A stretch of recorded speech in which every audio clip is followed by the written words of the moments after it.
Hi everyone, this is the first video on crochet. So this video is going to be slightly longer than the ones to follow, and that is simply because I want to give you guys some information that will help us further down the track. Now, the main part of that is going to be about terminology. When we're following a pattern, which we'll be doing a little bit later, you need to check the pattern's origin.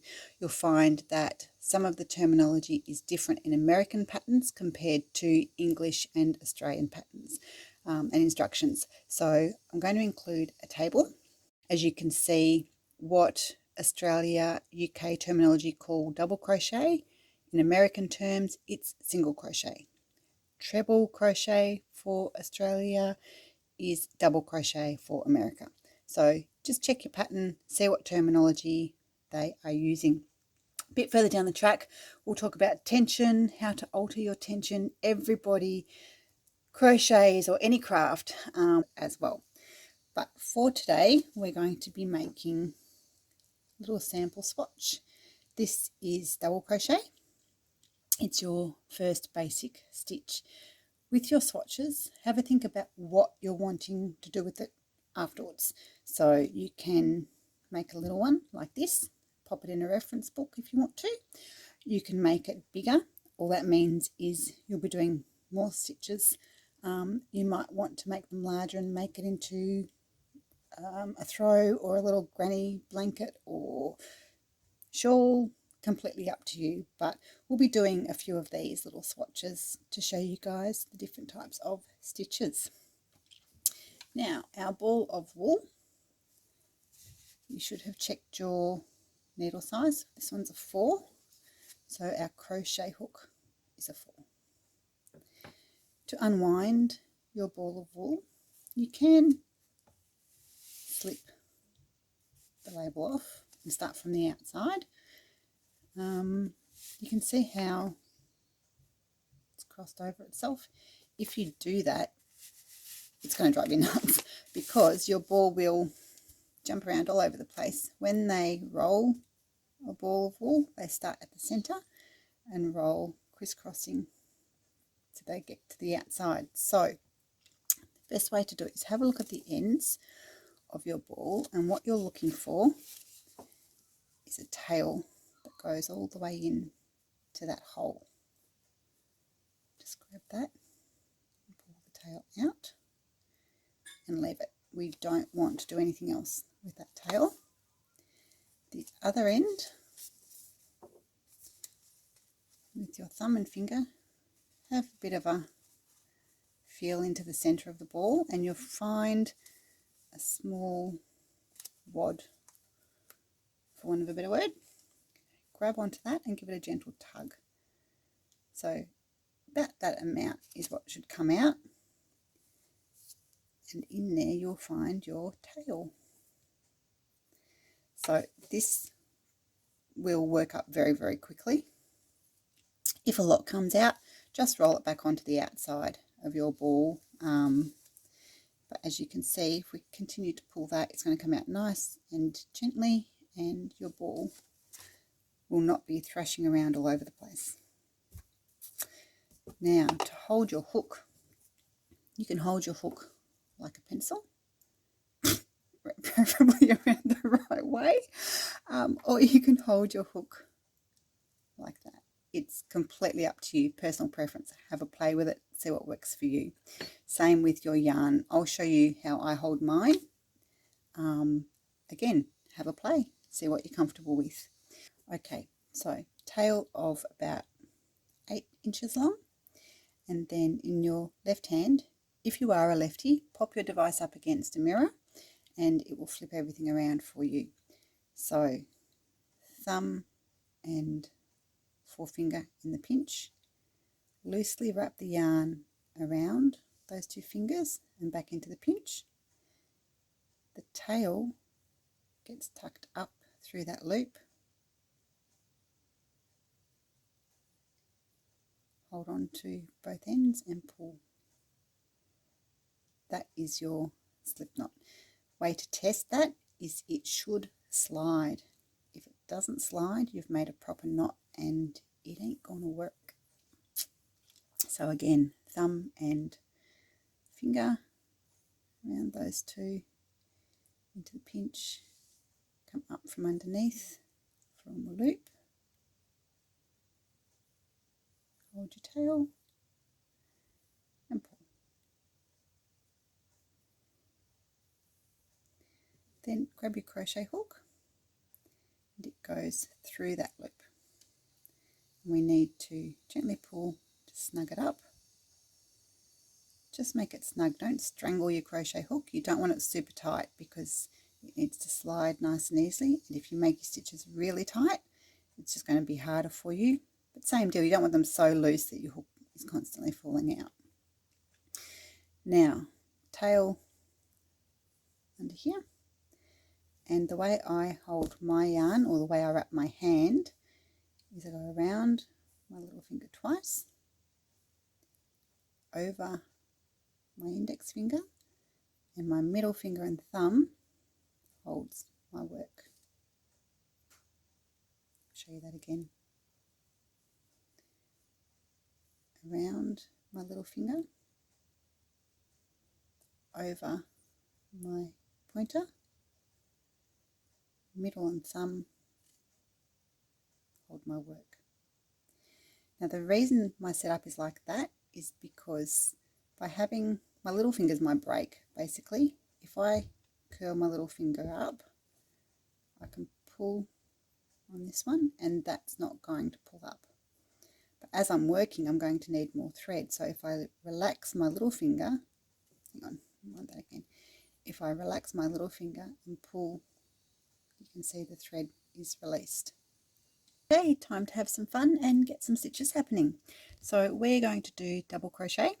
We need to start with what's called a chain stitch or a foundation chain. So if you're a knitter, this is the same as casting on for knitting. We need to have a foundation to build our other stitches onto. So to make a chain stitch, you should have your slip knot already on your hook and have your hand set up ready to go. Wrap your yarn over your hook and bring your hook through that loop. Wrap your yarn over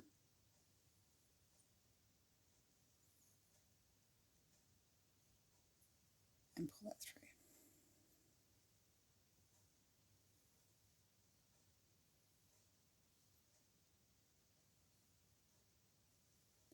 Notice how I'm moving my thumb and finger up to hold just below the hook with each stitch. That just stabilizes my work and helps with my tension.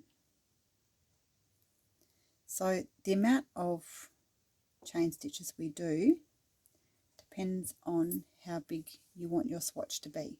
This little swatch has 10 stitches in it. If you want to make a bigger swatch, you're going to need to do more chains. So the way we count our stitches, we don't count the slip knot and we don't count the loop that's already on our hook. What we are counting are the V's. So each V is one stitch. So we've got 1, 2, 3, 4, 5, 6, 7 stitches there. I'm going to make mine 10. Actually, I'm going to do 11. And the reason for that is we need what's called a turning chain. And a turning chain allows you to get the height you need to come back the other way. So if you decide to make a swatch of, say, 20 stitches, you're going to need to do 21 so that you've got your turning chain. Now we start to do the stitches. So we're not going to go into this first stitch. As I said, that's our turning chain. We need that for the height. We're going to miss the first one and we're going to go into the second stitch from the hook. Wrap your yarn over and pull that through so that you've got 2 stitches, 2 loops on your hook. Wrap your hook again, and this time we're going to go through both loops, and that is a double crochet. So we move along. If you have a look at your work, you can see where you were previously. We need to go into the next stitch, wrap your hook, put it through, wrap your hook again, and through both. We do that the whole way along. I find foundation chain is always a bit fiddly. I think mainly because there's not really anything to grab onto. If you're cruising along and you make a mistake, just pop your hook out, gently pull on your yarn, and it will undo to the point where you need to start again, and then just adjust your loop, your tension, and go again.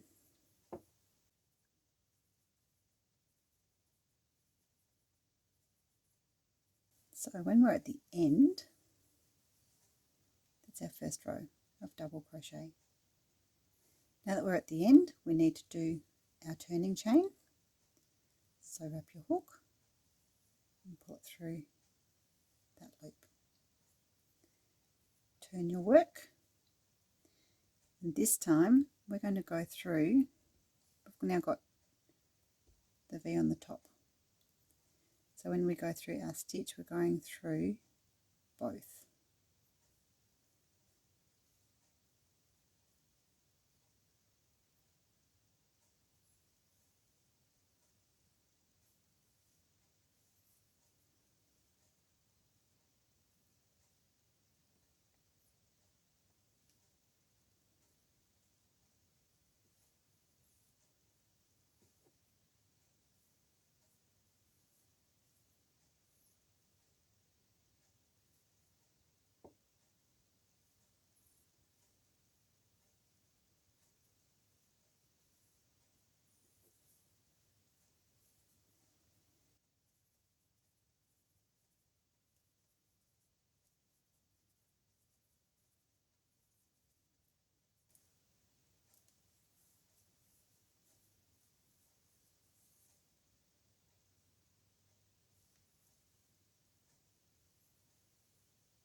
Okay, when you are at the end, when you've made your swatch, whatever size you want it to be, and you're at the end, leave yourself a bit of a tail. Okay, cool. You need to do a single stitch here, pull your loop through, this time pull it all the way through. And that finishes your work. So then you need a needle with a pretty big eye, and you can use a needle threader if it helps. Pop your needle threader through the eye of the needle, your yarn like that.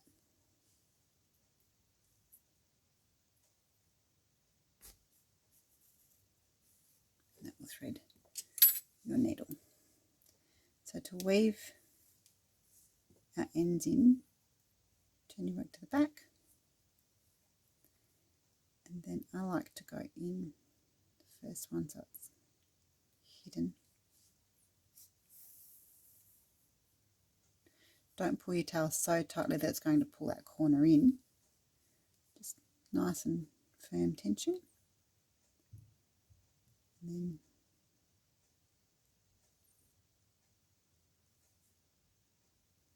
just in and out of the first few stitches.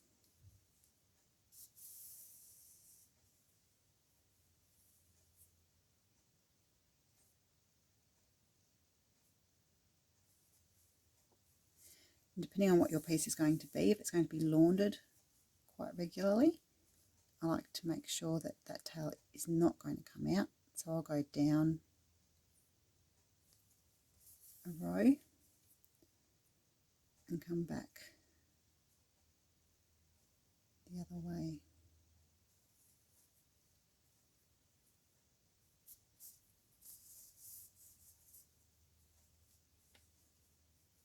And then when you've done your weaving in, keep your scissors flat.